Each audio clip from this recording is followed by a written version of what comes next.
If the United States can win in Afghanistan, it'll be thanks to the privates and corporals who are now being asked to turn around an 8-year war with a brand new strategy. We saw how tough it is when we spent 3 weeks with the 2nd Battalion of the 8th Marine Regiment, part of the 21,000 reinforcements ordered over the last several months by President Obama. The new plan sounds simple. Separate the enemy from the people, then convince the Afghans to support their government. But it requires more forces, more time, and more risk. While the President is wrestling with whether to send up to 40,000 more troops, we joined with the battalion's Company G, Gulf Company, which was taking the highest casualties in the Taliban homeland. In September, the men of Gulf Company assembled for roll call in their combat outpost. Lance Corporal Jonathan F. Stroud. Lance Corporal Gregory A. Posey. First Sergeant Robert Pullen shouted for Marines who could not answer. This was the roll of the dead. Lance Corporal Dennis J. Burrow. Lance Corporal Javier Olvera. The company's 200 Marines paused for a battlefield memorial for the 7 they call brothers, killed in action.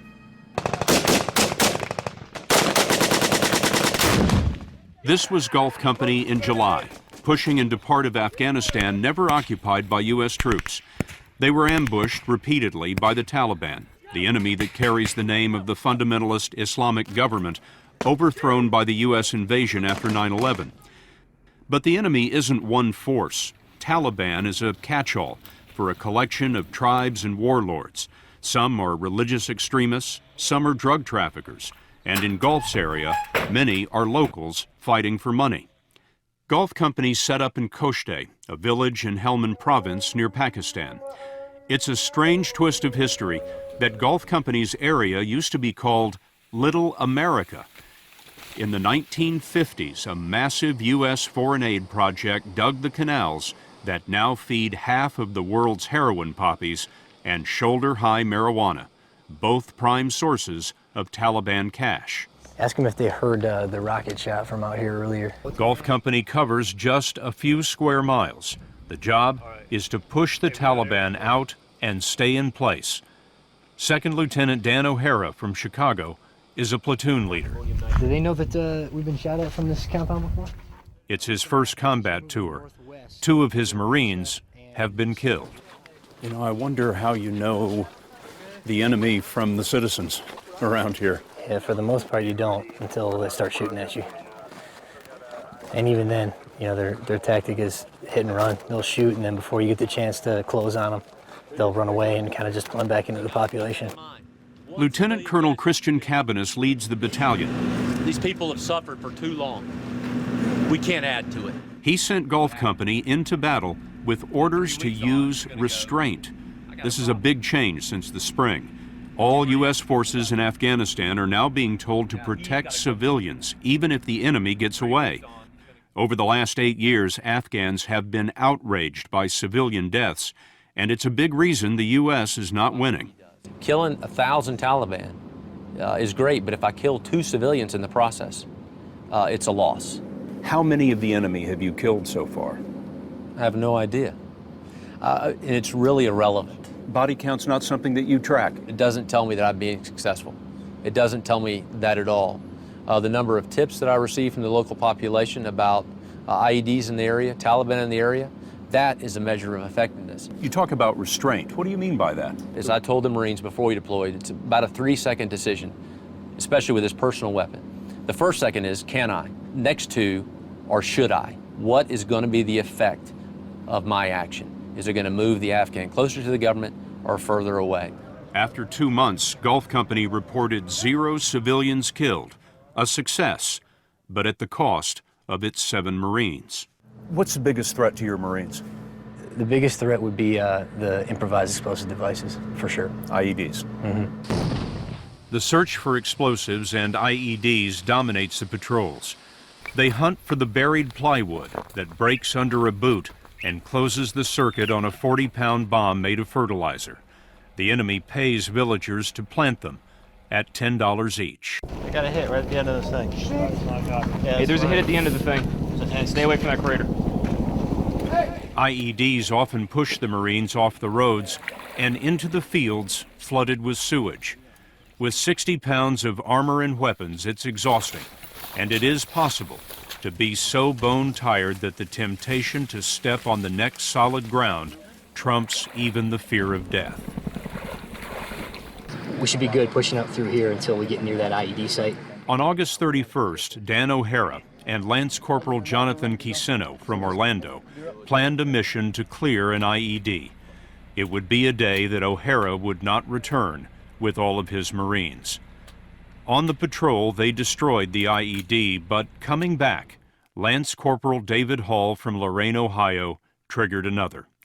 A medevac helicopter carried his body away, and the Taliban opened fire.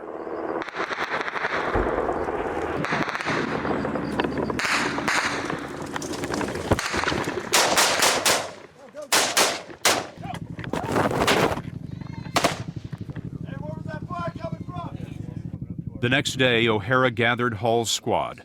When a Marine is killed, there is worry and doubt, which a platoon leader should end quickly. His death isn't the fault of anybody who's sitting here. If it belongs to anybody, it would belong to me, because I was the one out there who was in charge, making the decisions. So just understand, we're doing the right things. We're doing good work. We're making a difference here. You know, we're here fighting for the people of Afghanistan, and we're here ultimately fighting for our country, you know, which is what we all signed up to do.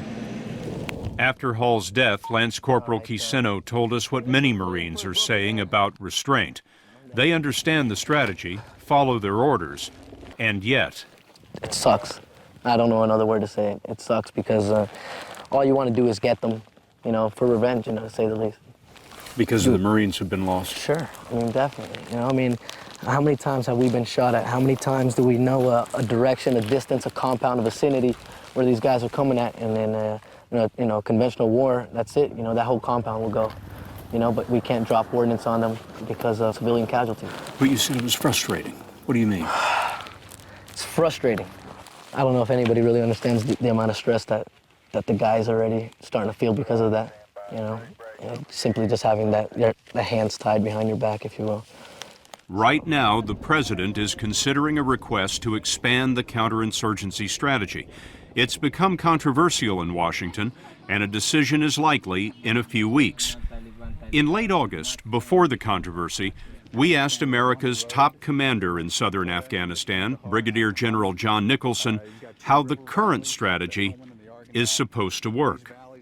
Clearly at the front end, you're involved in heavy security operations. In this case, while we build up the Afghan security forces until they are at a level of capability where they can take over the majority of the fighting, we are going to be in a frontline combat role. But over time, we become more focused on aspects of this, such as the economic development, education, and helping the government provide basic services to the people. How long does it take to fight a counterinsurgency like this?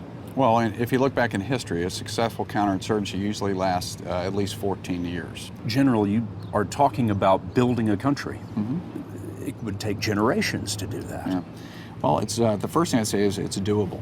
The second thing I come back to is it's important. Why is it important? This place was the sanctuary for Al Qaeda, from which they launch attacks against our country. Secondly, the people here want this. They want a better way of life.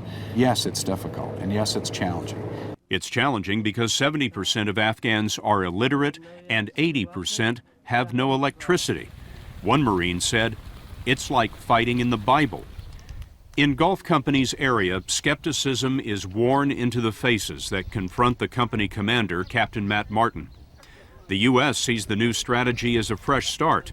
Afghans see it as the start of the 9th year that the Taliban haven't been defeated. If the men in your village are working with the Taliban, all I can tell you is to tell them to stop now. Every Wednesday, Captain Martin holds a village council called Ashura. This is what his Marines died for, the chance to win the people. The government is interested in putting a clinic here in Kashtek. Martin offers government aid projects, but it's a tough sell. They want to talk about security. This man said, Don't say we're giving refuge to the Taliban. When you leave, they'll attack us. I'm not powerful enough to resist the Taliban. You're not accepting my point of view. We become victims between you and the Taliban. This man worried that the U.S. force is too small. You can't hide the sun with two fingers, he said. The Taliban are everywhere. The next week, Gulf Company was inviting a man named Yunus to the meeting. He pulled out a letter that the Taliban had nailed to the mosque, threatening anyone who met with the Americans. But the letter didn't keep him from the meeting, and Gulf Company counted that as a win. Yunus said, "When we're assured of our security, we'll cooperate with the Afghan army." On one of our last days with Gulf, we saw how cooperation can save the lives of Marines. Using new and secret technology, the Marines destroyed an IED from long range while it was still being planted in the road. We went with Captain Zach Lehman on a patrol to investigate the site. But at the same time, a quarter-mile away, a different patrol led by Lance Corporal Kiseno was stopped by a terrified villager. Tell him to calm down. Tell him to calm down. The man said the Taliban was setting an ambush for Captain Lehman's patrol, headed to the IED strike. We won't show his face. He risked his life to tip the Marines. He believes the Taliban are in the corn, set up in ambush positions. Kiseno reported to base that Lehman's patrol was to be ambushed. What do you see here? We had 3 individuals in place in the IED. Here it's a 40-pound jug of homemade explosive. At that moment, word of the planned ambush reached Lehman. Hey, let's go! Lehman's Marines slipped into the cover of the corn for the patrol home, a small U.S. victory on a long route out of Afghanistan. General John Nicholson is now at the Pentagon, planning the future of the war. This is a start. Yes. I mean, it's a down payment and it's a down payment we have not made to date. And that is to put in the level of security forces necessary to begin to execute the strategy that we've laid out for ourselves. Lance Corporal Patrick W. Schimmel. For Gulf Company, the down payment has been made. It will be a long time before the Marines know what was purchased with the lives they remembered in the battlefield memorial. Lance Corporal Leopold F. DeMoss. Lance Corporal David R. Hall.